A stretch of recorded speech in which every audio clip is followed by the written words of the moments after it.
ആദ്യം ഞാൻ അഞ്ജുവിലേക്ക് പോവുകയാണ്. അഞ്ജു, ഇന്ന് അമ്മ സംസാരിക്കുന്നത് വിശദമായി തന്നെ കണ്ടു. എല്ലാ പ്രതീക്ഷയും നശിച്ച ഒരു സാഹചര്യത്തിലാണ് അമ്മയുടെ പ്രതികരണം എന്ന് കണ്ടത്. ഈ 7-ാം ദിവസത്തിലെ തിരച്ചിലെന്ന് പറയുമ്പോൾ കൂടുതൽ സംവിധാനങ്ങൾ എത്തിച്ച ശേഷമാണല്ലോ. സൈന്യമാണെങ്കിലും ഡീപ്പ് സെർച്ച് ഡിറ്റക്ടർ അടക്കം കൊണ്ടുവന്നിരുന്നു.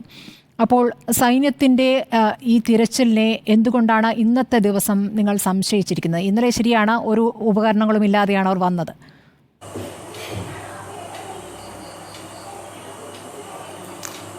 ഇല്ല മേഡം, നമ്മൾ സംശയിച്ചതല്ല. അത് അമ്മയുടെ വികാരത്തിൻ്റെ പുറത്ത് അമ്മ പറഞ്ഞ കാര്യങ്ങളാണ്. അമ്മ എന്ത് പറഞ്ഞെന്നുള്ളതിൽ നിങ്ങൾ നോക്കണ്ട. അതായത് ഒരു മകനെ അത്രയും കാത്തിരുന്ന് എല്ലാം നഷ്ടപ്പെട്ടപ്പം അമ്മ ന്യൂസൊന്നും കാണാൻ നമ്മൾ സമ്മതിക്കുന്നില്ല. നമ്മൾ അമ്മ ഇന്ന് എന്ത് സംഭവിച്ചുള്ള കറക്റ്റായിട്ടുള്ള അപ്ഡേറ്റ്സും കാര്യങ്ങളൊന്നും അമ്മേനെ അറിയിക്കാതെ ഇങ്ങനെ ഇരുത്തിയതാണ്. അപ്പം സൈന്യം പോകുന്നെന്നുള്ള കാര്യം മാത്രമേ അറിഞ്ഞത്. അപ്പം ഞാനായിരുന്നു അന്നേരം സംസാരിക്കണം വിചാരിച്ചത്. പക്ഷേ അമ്മ നമ്മളെ സമ്മതിക്കാതെ അമ്മയ്ക്ക് തന്നെ പറയണമെന്ന് പറഞ്ഞ് നമ്മളെ അടുത്തൊക്കെ മാറിയിട്ടാണ് അമ്മ പോയിട്ട് സംസാരിച്ചത്. സൈന്യത്തിൽ നമുക്ക് നല്ല പ്രതീക്ഷ ഉണ്ടായിരുന്നു. അവർ വന്നു, അവർക്ക് ചെയ്യാൻ പറ്റിയ കാര്യങ്ങൾ അവർ ഫുള്ള് സെർച്ച് ചെയ്ത് കഴിഞ്ഞു എന്നാണ് നമുക്ക് അവിടെ നിന്ന് കിട്ടിയ അറിവ്. അപ്പോൾ നമ്മളും അതിൽ തന്നെ വിശ്വസിക്കുന്നു. ഇനി കരയിലുണ്ടാവില്ല എന്നുള്ള. പക്ഷേ കരയേണ്ട ഒരു ഭാഗത്ത് കുറച്ച് എവിടെ ഒരു താന്ന സ്ഥലമുണ്ടെന്നും അവിടെ ഇനിയും അവിടെ ഒരു പക്ഷേ വണ്ടി അകപ്പെടാം. അതിൻ്റെ മുകളിൽ വീണ്ടും മണ്ണ് കുമിഞ്ഞ് കൂടിയിട്ടുണ്ടാവും. അവിടെ ആദ്യം നീക്കിയ മണ്ണൊക്കെ അവിടെയാണ് കിടക്കുന്നത്. അങ്ങനെയുള്ളൊരു കുറച്ച് ഡൗട്ട്സും നമ്മളവിടെ കേൾക്കുന്നുണ്ട്. അമ്മ പറഞ്ഞതും നിങ്ങൾ ഇതുമായിട്ട് ഒട്ടും ഇതാക്കണ്ട.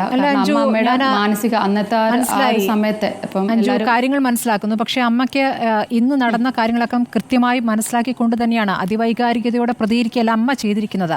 ഫാക്ട്സ് തന്നെയാണ് അമ്മ പറഞ്ഞിട്ടുള്ളത്. സൈന്യത്തെ പൂർണ്ണമായി കുറ്റപ്പെടുത്തുകയല്ല, സൈന്യത്തെ കോമാളികളാക്കുന്നു. സൈന്യത്തോട് വളരെയധികം ബഹുമാനമുണ്ട്, സൈനികന്റെ മകളാണ് എന്ന അടക്കമുള്ള കാര്യങ്ങൾ അമ്മ പറഞ്ഞു കഴിഞ്ഞു. വേണ്ട രീതിയിലുള്ള വ്യവസ്ഥയാണ് അമ്മ ചോദ്യം ചെയ്തത്. സൈന്യത്തിൽ നമുക്ക് ഇപ്പോഴും നമ്മളെല്ലാവരും വിശ്വസിക്കുന്നുണ്ട്. അതെ, വ്യവസ്ഥയാണ് അമ്മ ചോദ്യം ചെയ്തത്. അതിൽ എനിക്ക് ചോദിക്കാനുള്ളത്, അവർക്ക് വേണ്ട രീതിയിലുള്ള നിർദ്ദേശങ്ങൾ പറഞ്ഞോളൂ, പൂർത്തിയായിക്കോളൂ. അവർക്ക് വേണ്ട രീതിയിലുള്ള നിർദ്ദേശങ്ങൾ കിട്ടുന്നില്ല എന്നുള്ള രീതിയിൽ അവിടുന്ന് പറയുന്നുണ്ട്. പക്ഷെ നമുക്കറിയില്ല, അവരുടെ ദൗത്യം അവരേതായാലും കറക്റ്റായിട്ട് ചെയ്തിട്ടുണ്ട്. അവിടെ വണ്ടി ഇല്ല എന്നുള്ളത് അവർ കണ്ടുപിടിച്ചിട്ടുണ്ട്. ആ ഒരു ഭാഗത്ത് അടിഞ്ഞു കൂടിയ മണ്ണുകളെല്ലാം തന്നെ അവിടെ നീക്കം ചെയ്തിട്ടുണ്ട്. പിന്നെ ആദ്യ ദിവസങ്ങളിലൊക്കെ അവിടുന്ന് മണ്ണെടുത്തിട്ട് മറ്റൊരു, അതായത് റോഡിന്റെ അപ്പുറത്തെ കരയിൽ പുഴയുടെ നദീ സൈഡിലായിട്ടാണ് മാറ്റിയിട്ടതെന്ന് പറഞ്ഞിട്ടുണ്ട്. അതെ, അരികില് പുഴക്കരയിലാണ്. അപ്പം ഒരു പക്ഷേ അവിടെ താന്നു പോയിട്ട് അതിന്റെ മുകളിലാവാനും സാധ്യതയുണ്ട്. നമ്മളിനി സാധ്യതകൾ മാത്രമേ ഉള്ളൂ നമ്മുടെ മുന്നിൽ. സാധ്യതയുടെ ഇത് വെച്ചിട്ടാണ് നോക്കുന്നത്. അതെ അഞ്ജു, അമ്മ പറഞ്ഞ ഒരു കാര്യം, നാളെ നദിക്കരയിൽ തെരച്ചിൽ നടത്തുമെന്ന് പറയുന്നുണ്ട്.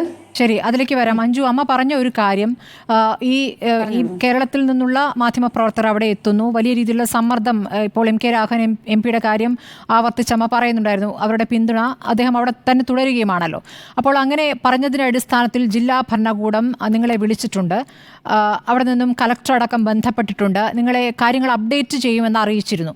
അങ്ങനെ അമ്മയുടെ വാട്സപ്പ് നമ്പറിലേക്ക് അവിടുത്തെ തിരച്ചിലിൻ്റെ ദൃശ്യങ്ങൾ ആദ്യം അയക്കുന്നു. പിന്നീട് എല്ലാം ഡിലീറ്റ് ചെയ്യുകയാണെന്നാണ് പറഞ്ഞത്. പിന്നീട് അവരിൽ നിന്ന് ഒരു തരത്തിലുള്ള വിവരങ്ങൾ എത്തിക്കലും ഉണ്ടായില്ല എന്നാണോ മനസ്സിലാക്കേണ്ടത്? കിട്ടിയിട്ടില്ല എന്നാണ് അമ്മ പറഞ്ഞത്. നമ്മൾ അതിലേക്ക് അത്രത്തോളം നോക്കിയിട്ടില്ല. അമ്മയായിട്ട് അവർ സംസാരിച്ചിട്ടുണ്ടായിരുന്നു, പിന്നീട് കിട്ടിയിട്ടില്ല. പിന്നെ കുഴപ്പമില്ല, നമ്മുടെ മാധ്യമങ്ങളൊക്കെ അവിടെ എത്തി അവിടെ നിന്ന് കറക്റ്റായിട്ട് ഡ്രോണിൻ്റെ വീഡിയോസ് അടക്കം നമുക്ക് കിട്ടുന്നുണ്ട്. നമുക്കതിൽ പരാതിയില്ല. നമുക്കിപ്പം അപ്ഡേറ്റ് ആയിട്ട് അവിടുത്തെ എല്ലാ കാര്യങ്ങളും അറിയാൻ പറ്റുന്നുണ്ട്. ഇപ്പോൾ കുഴപ്പമില്ല മേഡം. ശരി, ഇപ്പോൾ ഈ പുഴക്കരയിൽ എന്ന് പറയുന്നത് അമ്മയെ ഇടയ്ക്ക് നമ്മൾ അവിടെ കറക്റ്റ് വിളിക്കുന്നതുകൊണ്ടാണ് അമ്മ പുള്ളീനെ സൂചിപ്പിച്ചത്. ശരി, ഈ പുഴക്കരയിൽ നേരത്തെ ഒരു കുഴി രൂപപ്പെട്ടിരുന്നു, തവണയായിട്ട് ഇങ്ങനെ വിളിക്കുന്നുണ്ടായിരുന്നു. ശരി, പുഴക്കരയിൽ ഒരു കുഴി രൂപപ്പെട്ടിരിക്കുന്നു. അപ്പോൾ അതിനകത്തായിരിക്കാം പെട്ടെന്നൊക്കെ, അല്ല പറയട്ടെ, അവിടെ ലോറി അതിനകത്തായിരിക്കാം എന്നുള്ള സംശയം പല രൂപത്തിൽ നേരത്തെ ദൃക്സാക്ഷികളായിരുന്നവർ, അതല്ലെങ്കിൽ ആ മേഖലയിലൂടെ കടന്നുപോയവർ ആ ഭാഗത്തായിരിക്കാം എന്നുള്ള സൂചനകൾ നൽകുന്നുണ്ടായിരുന്നു. അപ്പോൾ ആ മേഖലയിൽ ആ ഭാഗത്ത് തന്നെയാണ് വീണ്ടും മണ്ണ് കൊണ്ടിട്ടത്. അപ്പോൾ അവിടെ ഒരു വലിയ മൺകൂന രൂപപ്പെട്ട് കഴിഞ്ഞു. ഇനി അങ്ങോട്ടാണ് താഴേക്ക് കുഴിക്കേണ്ടത്. ഒന്ന് ആലോചിച്ച് നോക്കുക, എവിടെയാണോ തിരയേണ്ടത് അവിടെ മണ്ണ് കൊണ്ടിടുകയാണ്. ഇനി അവിടെ രണ്ടാമത് പണി തുടങ്ങേണ്ട അവസ്ഥ.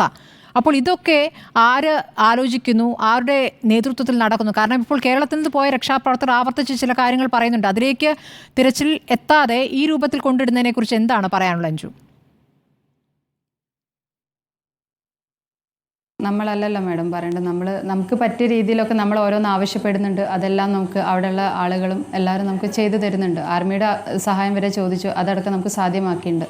ഇപ്പം അവരാദ്യം അവരുടെ ഭാഗത്തുനിന്ന് ചെയ്തു, ഇനിയിപ്പോൾ അത് പറഞ്ഞിട്ട് കാര്യമില്ല. ഇനിയിപ്പോൾ നമുക്ക് എന്ത് ചെയ്യാൻ പറ്റും, നെക്സ്റ്റ് നമുക്ക് എന്ത് ചെയ്യാൻ പറ്റും എന്നുള്ള രീതിയിൽ നമുക്ക് പറയാൻ പറ്റുള്ളൂ. അപ്പോൾ ഇനി ചെയ്യാൻ പറ്റുന്ന കാര്യം ഒന്ന് അവിടെ തന്നെ നല്ല രീതിയിൽ ശ്രമിക്കുക. രണ്ടാമത്തേത് പുഴയിലായി പോകാനും ഇനി നമ്മൾ ആ സാധ്യതയും കൂടി ഇനി തള്ളിക്കളയാൻ പറ്റില്ല. ഒരു പക്ഷേ ഈ ഇത്രയും ഹെവി ലോഡായുടെ വണ്ടി പുഴയിൽ തന്നെ താന്ന് പോയിട്ടുണ്ടാവാം.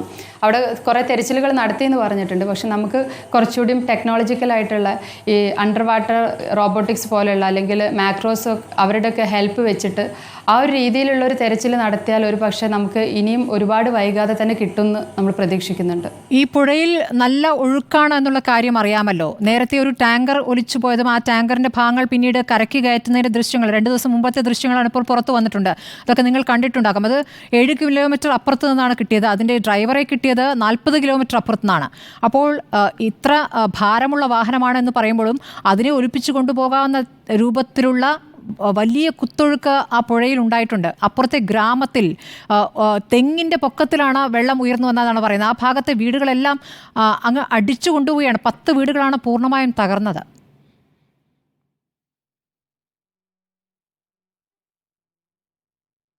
മാഡം, നമ്മൾ സാധ്യതകളെ തള്ളിക്കളയാതിരിക്കുക എന്നുള്ളതാണ് ഇപ്പോഴത്തെ ഒരു പക്ഷേ ആ വണ്ടി വീഴുന്ന കൂട്ടത്തിൽ തന്നെ അതിൻ്റെ മുകളിൽ മണ്ണടിഞ്ഞ് കിടക്കുകയാണെങ്കിൽ ആ വണ്ടി അകപ്പെട്ടിട്ടുണ്ടാവില്ലേ പുഴേൻ്റെ ഉള്ളിൽ. ഇപ്പം ഒരു സ്ഥലത്ത് അയർലൻഡ് മാതിരി രൂപപ്പെട്ടിട്ടുണ്ടെന്ന് പറയുന്നുണ്ട്.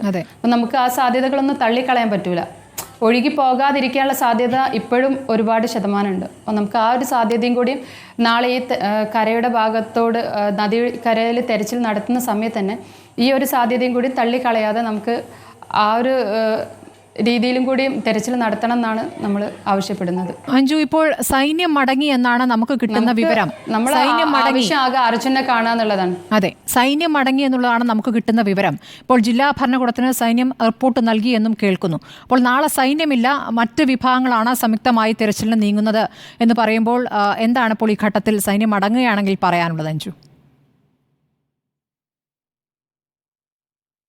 സൈന്യം മടങ്ങുകയാണെന്ന് അവർ കരയിലാണ് അവരുടെ റെസ്ക്യൂ ഓപ്പറേഷൻ, അവരത് തീർത്തു, അവർ മടങ്ങുകയാണെന്ന് നമുക്കും കിട്ടിയിട്ടുണ്ട്.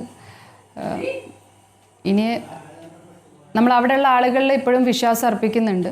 സൈന്യത്തിന് ചെയ്യാൻ പറ്റുന്ന കാര്യങ്ങൾ അവർ ചെയ്തിട്ടുണ്ട്. ഇനി അവിടെ കുറച്ചും കൂടി, അതായത് ഇപ്പോഴുള്ള ആളുകളെ കൂടാതെ നമുക്ക് ആവശ്യമായിട്ടുള്ള, അതായത് കുറച്ചും കൂടി നല്ല രീതിയിൽ തെരച്ചിൽ നടത്താൻ വേണ്ടിയിട്ട് ഞാൻ പറഞ്ഞല്ലോ, നമ്മുടെ ഇപ്പോൾ ഒരുപാട് ടെക്നോളജീസ് ഉണ്ട്. ഇപ്പം നമുക്കറിയാം ഈ അണ്ടർ വാട്ടറിൽ പോയിട്ട് ഈ ടൈറ്റാനിക്കിൻ്റെ താഴെ ഭാഗം വരെ കാണാൻ പറ്റും. അങ്ങനത്തെ ക്യാമറാസ് കാര്യങ്ങളൊക്കെ എപ്പോഴും നമുക്കുണ്ട്. അത്രയും ടെക്നോളജി ഉണ്ട്. അപ്പം ഈ അണ്ടർ വാട്ടർ ഗ്രൗണ്ടിൽ പോയിട്ടുള്ള അങ്ങനത്തെ റോബോട്ടിക്സ്, അതേമാതിരി ഒരുപാട് ടൈം അണ്ടർ വാട്ടർ ഗ്രൗണ്ടിൽ പോകുന്ന ഈ വേറെ എക്യുപ്മെൻറ്റ്സ്, അതേപോലെ ഒരുപാട് തവണ ഇങ്ങനെ തെരച്ചിൽ നടത്തുന്ന സ്ക്യൂബ ഡൈവേഴ്സ്, അതേ മാക്രോസ്, അവരുടെയൊക്കെ ഹെൽപ്പ് തേടിയാൽ നമുക്കൊരു പക്ഷേ നാളെ കൊണ്ടെങ്കിലും ഇതിനൊരു തീരുമാനം ഉണ്ടാവും എന്നുള്ളൊരു പ്രതീക്ഷ ഇപ്പോൾ ഉണ്ട്. ശരി അഞ്ജു, പ്രതീക്ഷ കൈവിടാതിരിക്കുക എന്നുള്ളത് തന്നെയാണല്ലോ ഈ ഘട്ടത്തിൽ നമുക്ക് വേണ്ടത്.